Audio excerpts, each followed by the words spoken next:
Is it true if they taper too quickly or they stop cold turkey, they will have withdrawal symptoms like alcohol? You're going to have exact withdrawal symptoms because the benzo hits the exact same receptor in your brain, okay? And so if you stop it cold turkey, you're going to have withdrawal problems. And what a lot of folks don't know is in as little as 3 days, you can become chemically dependent on this. If you're taking it as needed every single day and you stop all of a sudden, well, you're going to have withdrawals. And it's going to start with the shakes, just like alcohol. Your pulse is going to go up. Your blood pressure is going to spike.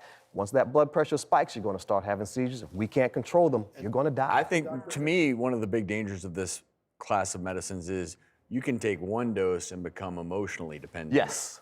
Because Yes. again, it gets back to, I love your analogy of the Bentley. Right? It's real hard to go from the Bentley to the Camry. You're not going to do it. You will refuse to do it. I've had patients come in my office and throw the Visceral at me like, this is garbage. Give me back my Klonopin. And that is a much tougher thing to do than Right. to start from the beginning. And I think the most important thing I would just advise people, please have a conversation with your primary care doctor initially just to determine if indeed this is what you're having. Because again, anxiety attacks can masquerade as heart attacks. It can involve things like shortness of breath, chest pain. So rule out medical causes.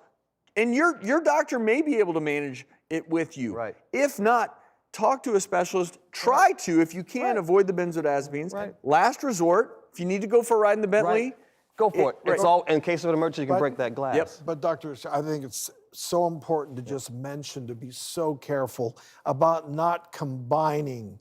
And we know that Yes. the demise of so many Right. notable people Right. was that deadly Right. combination. They had the benzos, they had the opiates, Yep. and then they chugged down some booze with it. Right. And guess what? Yep. The benzos and the booze, Dr. O, they're hitting the exact same receptor. You mix the opiates in it, and you've got two things on board that are telling your lungs it's okay to not breathe.